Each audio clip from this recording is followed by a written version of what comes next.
नमस्कार। स्वादिष्ट थाली अपनी नई रेसिपी के साथ तैयार है। आज की रेसिपी है च्यवनप्राश।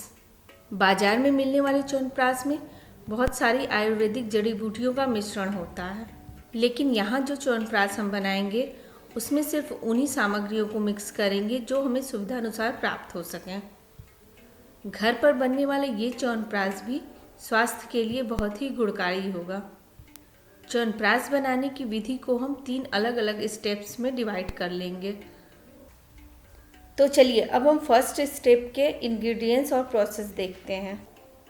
आंवला 2 किलो, देसी घी 200 ग्राम, चीनी 1 किलो, गुड़ आधा किलो, फिटकरी पाउडर 1 से 1.5 चम्मच। च्यवनप्राश के लिए आंवला लेते समय इस बात का ध्यान रखेंगे कि सभी आंवले लगभग एक ही साइज के हों और उनमें बहुत ज़्यादा दाग धब्बे न पड़े हों। ये एक फिटकरी का टुकड़ा है, इसमें से इतना फिटकरी तोड़कर अलग कर लेंगे जिससे कि 1 से 1.5 चम्मच इसका पाउडर तैयार किया जा सके। अब ये फिटकरी पाउडर इस्तेमाल के लिए तैयार है। अब आंवलों को उबालने के लिए एक बड़े प्रेशर कुकर में सभी आंवले रखें, फिर उसमें फिटकरी पाउडर और बराबर मात्रा में पानी डाल दें। अब प्रेशर कुकर का ढक्कन लगा के तेज आंच पर इसे रख देंगे। जब एक विसल हो जाए तब आंच धीमी कर देंगे और करीब 15 से 20 मिनट इसे धीमी आंच पर पकाएंगे, फिर फ्लेम ऑफ कर देंगे। थोड़ी देर बाद प्रेशर कुकर का ढक्कन खोलकर आंवले को एक बड़े जालीदार बर्तन में रखकर उसका पानी छान लेंगे। अब ये आंवला बिल्कुल सॉफ्ट हो गया है, इसे हाथ से मसलकर सारे बीज निकाल लेंगे। उसके बाद आंवले के गूदे को अच्छी तरह से मैश करके अलग रख लेंगे। अब एक लोहे की कढ़ाई लेंगे और उसमें 200 ग्राम देसी घी डालकर अच्छी तरह से गर्म करें। फिर उसमें मैश किया हुआ आंवले का गूदा डालकर भून लें। आंवले के गूदे को पानी सूखने तक भूनेंगे। जब इसका पूरा पानी अच्छी तरह से सूख जाए तब इसमें 1 किलो चीनी मिक्स करेंगे। चीनी घुलने तक आंवले के गूदे को पकाएंगे। उसके बाद आधा किलो गुड़ लेंगे और उसके छोटे छोटे टुकड़े करके आंवले के गूदे में मिक्स कर देंगे। इसे भी अच्छी तरह से पकाएंगे। च्यवनप्राश लोहे की कढ़ाई में बनाने से इसमें आयरन की उपलब्धता भी हो जाती है। च्यवनप्राश बनाने के तीनों स्टेप्स में से हमारा फर्स्ट स्टेप कंप्लीट हो गया है। तो चलिए अब सेकेंड स्टेप्स के इंग्रेडिएंट्स और प्रोसेस देखते हैं। कद्दूकस किया हुआ नारियल, बारीक कटे हुए काजू, किशमिश, बारीक कटे बादाम, कटा हुआ मखाना, अखरोट के टुकड़े, मुनक्का, कटा हुआ छुआड़ा। मुनक्का का बीज निकालकर उसके टुकड़े कर लेंगे और छुआड़ा का भी बीज निकालकर उसके भी छोटे छोटे टुकड़े कर लेंगे। इन सभी सामग्री की मात्रा 1 से 2 छोटे चम्मच रख सकते हैं। हल्दी पाउडर 1 छोटा चम्मच, सौंठ 2 छोटे चम्मच, नमक 1 छोटा चम्मच, तुलसी की पत्तियां 10-12, अदरक के टुकड़े 1 छोटा चम्मच। अब अदरक और तुलसी को दरदरा पीसकर एक बाउल में अलग रख लें। मुलैठी 25 ग्राम, पीपर 25 ग्राम।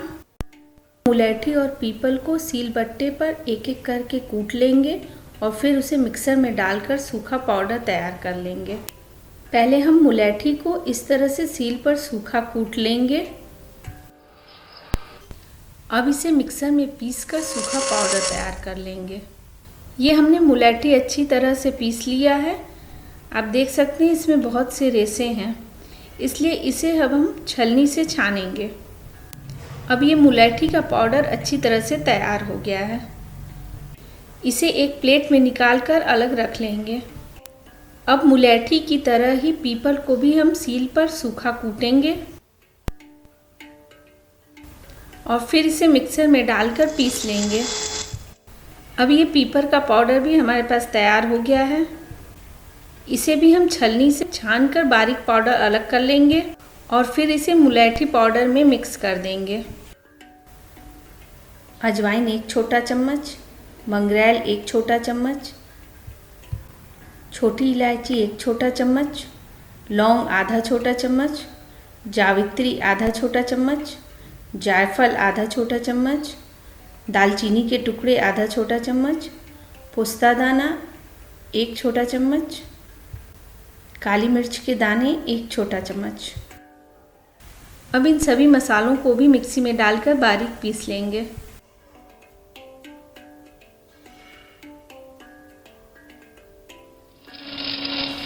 अब ये हमारे पास मसाले का पाउडर भी तैयार हो गया है।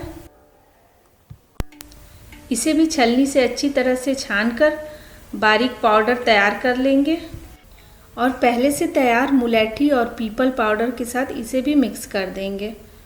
अब सभी मसाले अच्छी तरह से मिक्स करके एक प्लेट में निकाल लें। देसी घी 200 ग्राम, रतनजोत 50 ग्राम, बालछण 50 ग्राम। एक दूसरी कढ़ाई या पैन लेंगे और उसमें 200 ग्राम देसी घी डालकर अच्छी तरह से गर्म करें। अब इसमें रतनजोत और बालछण डालकर भून लें। इसे 2-3 मिनट भूनें। अब गैस का फ्लेम ऑफ कर दें और कुछ सेकंड के बाद इस घी को बड़े छन्नी से छान लें। छना हुआ घी वापस उसी कढ़ाई में डालकर फिर से उसे गर्म करें। रतनजोत डालने की वजह से घी का रंग बिल्कुल रेड हो जाएगा।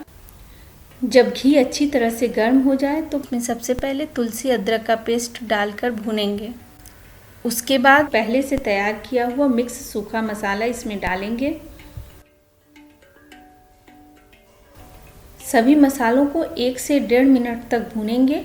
फिर इसमें हल्दी पाउडर, सूंठ पाउडर और नमक मिक्स करें। अब हम इसमें सभी सूखे मेवों को मिलाएंगे।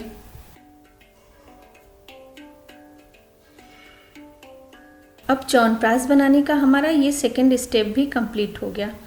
तो चलिए अब च्यवनप्राश बनाने के थर्ड और फाइनल स्टेप्स के प्रोसेस देखते हैं। शहद 100 ग्राम, केसर 1 छोटा चम्मच। अब हम लोहे की कढ़ाई को फिर से आंच पर चढ़ाएंगे जिसमें हमने आंवला, चीनी और गुड़ को पकाकर अलग से रखा हुआ है। इसे अच्छी तरह से गर्म करेंगे और फिर दूसरी कढ़ाई में पकाई गई सामग्री जिसमें मसाले और ड्राई फ्रूट्स हैं उसको इसमें मिक्स करेंगे। कढ़ाई की सामग्री को पलटे से लगातार चलाते रहेंगे जिससे कि ये जले नहीं।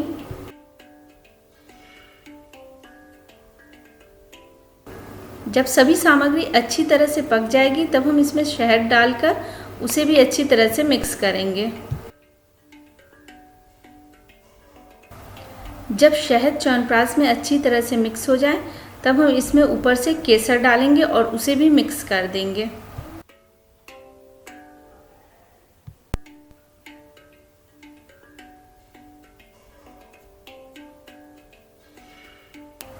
तो लीजिए, सेहत से भरपूर घर का बना हुआ च्यवनप्राश तैयार है। च्यवनप्राश बनाने में बहुत सी सामग्री का इस्तेमाल होता है और इसमें समय भी थोड़ा ज़्यादा लगता है, लेकिन यह पूरी तरह से स्वास्थ्यवर्धक है।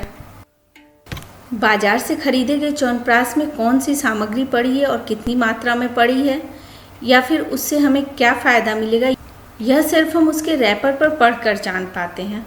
परंतु यदि आप घर पर यह च्यवनप्राश बनाते हैं तो आप अपनी आंखों के सामने इस औषधि युक्त च्यवनप्राश की शुद्धता को देख सकते हैं और इसके पौष्टिक गुणों से भी आप वाकिफ़ हो जाएंगे। तो फिर आप सब भी इस च्यवनप्राश को अपने घर पर बनाएं और अपने अनुभव हमारे साथ शेयर करें। मेरी रेसिपी कैसी लगी कमेंट बॉक्स में अपनी राय ज़रूर दें और मेरी अन्य रेसिपी जानने के लिए मेरे चैनल को सब्सक्राइब करें। धन्यवाद। जल्दी मिलेंगे नई रेसिपी के साथ।